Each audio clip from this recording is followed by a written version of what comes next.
How are you like maintaining the lifestyle? 'Cause I think that's something that's very elusive to people.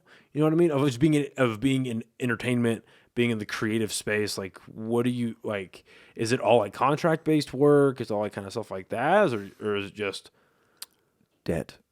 fair enough? No, I respect the honesty. Yeah, I respect the honesty. I live on next to no, like I just went to Walmart so I can eat.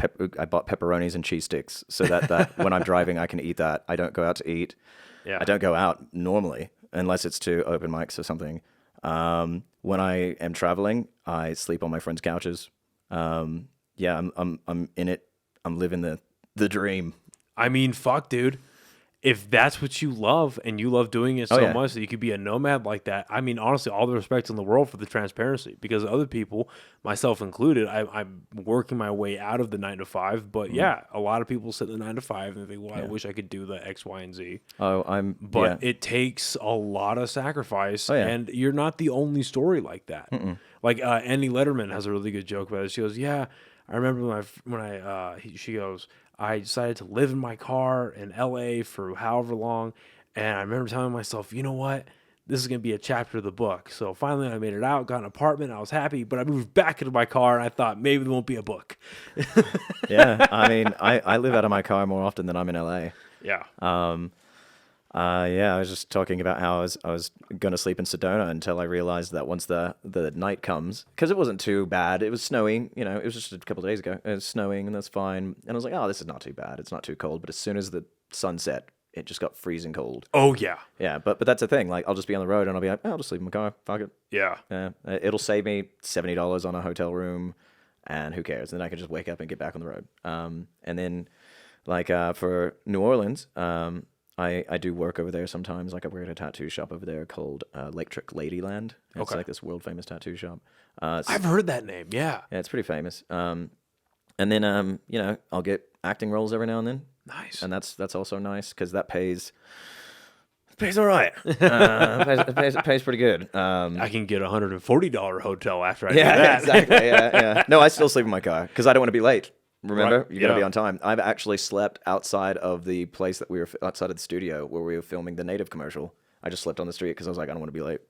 Oh shit. I mean, dude, again, I respect the transparency and I fucking respect the hustle. Yeah, you got to be able to sacrifice. I mean, it comes easy for some people, sure, but you got to be willing to sacrifice, and that's the key to it. How bad do you want it? That is fucking awesome. So what city do you spend the most time in, I'd say? I think right now probably New Orleans because of the pandemic and everything. Yeah. And you know, I'll probably go there 3 times a year. I also go to Houston and Austin a lot. Yeah, it doesn't seem like I'm ever in LA, which is weird. Hey man, that doesn't sound like a bad thing. Oh no. When I'm there, I don't go out. I'm usually I'm coming out with a coloring book now called Coloring Cryptids. Okay. And it's an activity book with cryptids like Bigfoot and you know, Loch Ness Monster and all that. And trying to work further on the animation. I just put out a book called Dude Looks Like a Lady that questions gender norms because my family thought I was gay because of pictures they saw on the internet. Well, I was like, well, I'll show you something then. How's this? And I asked my female presenting friends to send me photos of them looking sexy, and I recreated them. And then I made a whole book about gender because it ended up being a weird thing. And I'm super proud of it. It's really awesome. And goddamn, I look fucking great at it. Like, I can say that. That's hilarious. Dude, I'm glad we got to meet. Yeah. You are like a awesome snapshot of what you can do in America. Oh, yeah. I appreciate that. But this is also, like, this is great. I love what you have going on here. I'm glad that you are doing this. Thank you for having me. I'm going to go now and watch you destroy. Yeah, we'll see about that. I almost showed up because I thought we were going to meet at 6:30. I have a Buc-ee's onesie in my car right now. That's awesome. And so I saw the clip of you doing the Buc-ee's bit, and I was like, I'm gonna show up in the motherfucking Buc-ee's onesie, man. I'll show this motherfucker. I'm proud to announce that the podcast is now officially sponsored by the fine people over at Chop Chili Company. Guys, this is some of the best chili you can get here in the state of New Mexico, and they are online as well as in stores. They can be found at Smith's, Albertsons, Sprouts, John Brooks, and Lowe's Corner Market.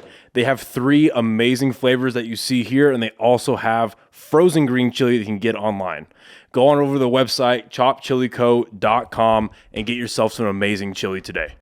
Podcast is now officially sponsored by the amazing people over at High Desert Relief, a premier herbal destination right here in the state of New Mexico. They have extremely well-trained and knowledgeable staff that are more than happy to help you find what you're looking for or try something that you maybe have never thought of.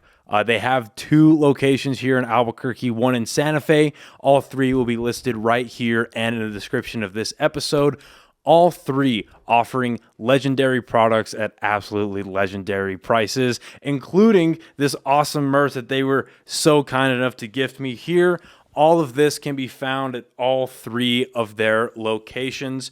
Again, big thank you to the guys over at HDR for supporting. Now back to the episode.